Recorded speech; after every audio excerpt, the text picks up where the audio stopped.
గిరిజనుల ఆరాధ్య దైవం నాగోబా జాతరను ఘనంగా సాంప్రదాయబద్ధంగా నిర్వహించాలని జిల్లా కలెక్టర్ రాహుల్ రాజు అధికారులను ఆదేశించారు.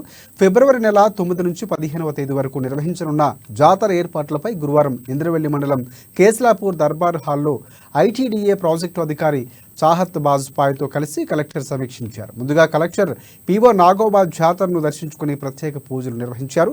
ఆలయ ప్రాంగణంలో చేపట్టనున్న జాతర ఏర్పాట్లను కలెక్టర్ పీఓ పరిశీలించి అధికారులకు పలు సూచనలు చేశారు.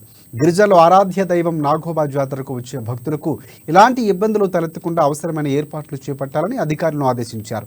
జాతరకు తెలుగు రాష్ట్రాలతో పాటు ఇతర రాష్ట్రాల నుంచి భక్తులు అధికంగా వచ్చే అవకాశం ఉన్నందున శానిటేషన్, హైపోక్లోరైడ్ ద్రావణం పిచికారీ చేయడం నిరంతరం జరగాలని, వీధి లైట్లు, హైమాస్ లైట్లను ఏర్పాట్లు చేయాలని పంచాయతీ అధికారులకు సూచించారు.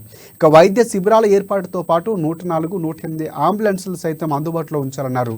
జాతరకు ప్రముఖులు, భక్తులు అధిక సంఖ్యలో రానున్న నేపథ్యంలో ఎలాంటి అవాంఛనీయ ఘటనలకు తలెత్తకుండా పటిష్ట బందోబస్తు ఏర్పాటు చేయాలని పోలీసు అధికారులను ఆదేశించారు.